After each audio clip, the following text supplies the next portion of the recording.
Today, with the executive order I am about to sign, we will bring the change that so many scientists and researchers, doctors and innovators, patients and loved ones have hoped for and fought for these past 8 years. We will lift the ban on federal funding for promising embryonic stem cell research.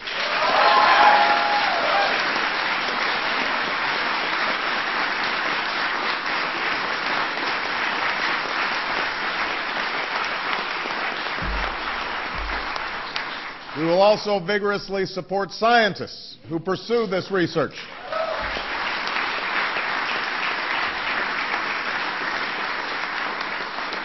And we will aim for America to lead the world in the discoveries it one day may yield. You know, at this moment, the full promise of stem cell research remains unknown, and it should not be overstated. But scientists believe these tiny cells may have the potential to help us understand and possibly cure some of our most devastating diseases and conditions, to regenerate a severed spinal cord and lift someone from a wheelchair, to spur insulin production and spare a child from a lifetime of needles, to treat Parkinson's, cancer, heart disease, and others that affect millions of Americans and the people who love them. But that potential will not reveal itself on its own. Medical miracles do not happen simply by accident. They result from painstaking and costly research, from years of lonely trial and error, much of which never bears fruit, and from a government willing to support that work. From life-saving vaccines to pioneering cancer treatments to the sequencing of the human genome, that is the story of scientific progress in America. When government fails to make these investments, opportunities are missed. Promising avenues go unexplored. Some of our best scientists leave for other countries that will sponsor their work. And those countries may surge ahead of ours in the advances that transform our lives. Now, in recent years, when it comes to stem cell research, rather than furthering discovery, our government has forced what I believe is a false choice between sound science and moral values. In this case, I believe the two are not inconsistent. As a person of faith, I believe we are called to care for each other and work to ease human suffering. I believe we have been given the capacity and will to pursue this research, and the humanity and conscience to do so responsibly. That's a difficult and delicate balance, and many thoughtful and decent people are conflicted about or strongly oppose this research. And I understand their concerns, and I believe that we must respect their point of view. But after much discussion, debate, and reflection, the proper course has become clear. The majority of Americans from across the political spectrum and from all backgrounds and beliefs have come to a consensus that we should pursue this research, that the potential it offers is great, and with proper guidelines and strict oversight, the perils can be avoided. That is a conclusion with which I agree.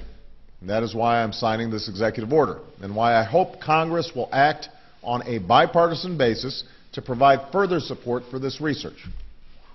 We're joined today by many leaders who have reached across the aisle to champion this cause, and I commend all of them who are here for that work. Ultimately, I cannot guarantee that we will find the treatments and cures we seek. No president can promise that. But I can promise that we will seek them actively, responsibly, and with the urgency required to make up for lost ground. Not just by opening up this new front of research today, but by supporting promising research of all kinds, including groundbreaking work to convert ordinary human cells into ones that resemble embryonic stem cells. I can also promise that we will never undertake this research lightly. We will support it only when it is both scientifically worthy and responsibly conducted. We will develop strict guidelines, which we will rigorously enforce, because we cannot ever tolerate misuse or abuse. And we will ensure that our government never opens the door to the use of cloning for human reproduction. It is dangerous, profoundly wrong, and has no place in our society or any society. Now, this order is an important step in advancing the cause of science in America, but let's be clear, promoting science isn't just about providing resources, it's also about protecting free and open inquiry. It's about letting scientists like those who are here today, do their jobs, free from manipulation or coercion, and listening to what they tell us, even when it's inconvenient, especially when it's inconvenient. It is about ensuring that scientific data is never distorted or concealed to serve a political agenda, and that we make scientific decisions based on facts, not ideology. By doing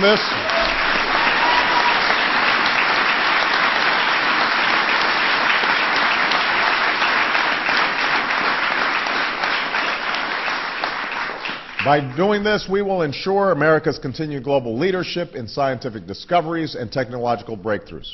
And that is essential not only for our economic prosperity, but for the progress of all humanity. And that's why today I'm also signing a presidential memorandum directing the head of the White House Office of Science and Technology Policy to develop a strategy for restoring scientific integrity to government decision-making, to ensure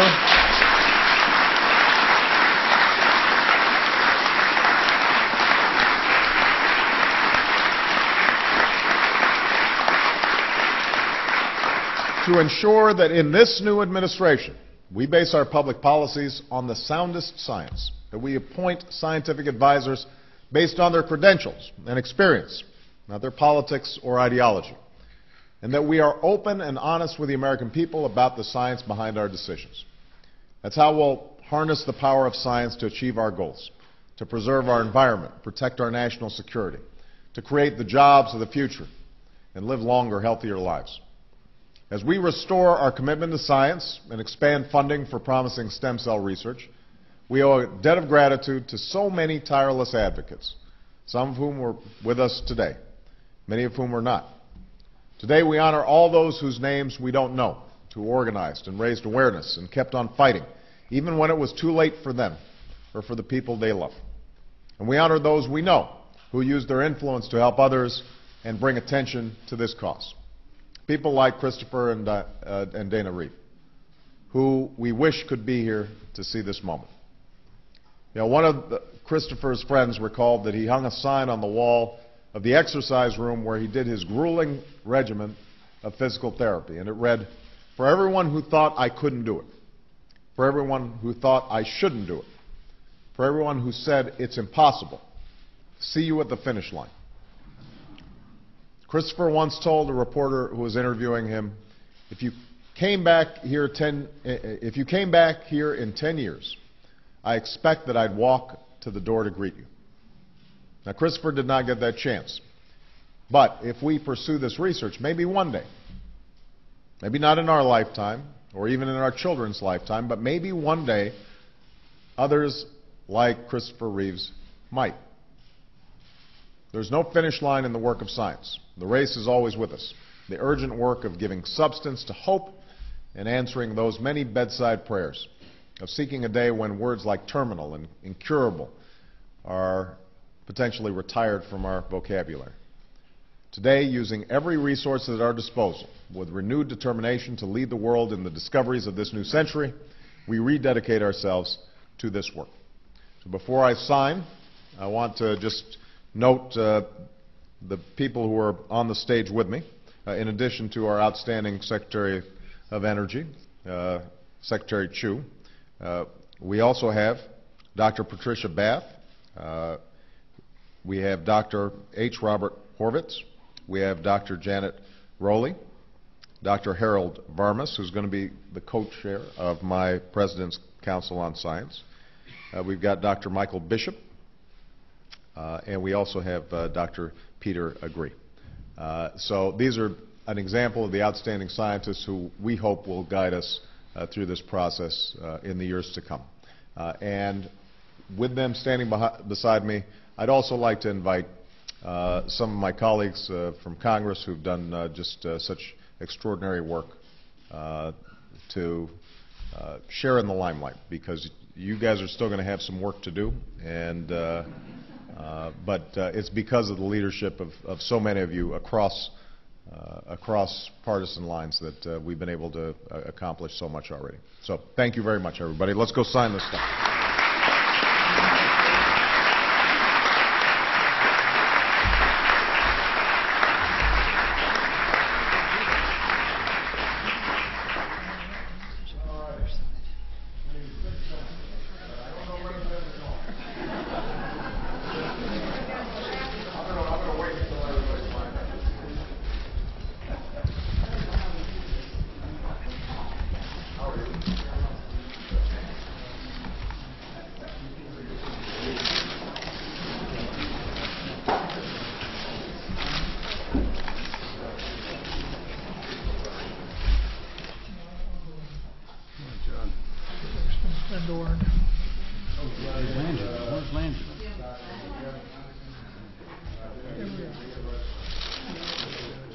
ahead and take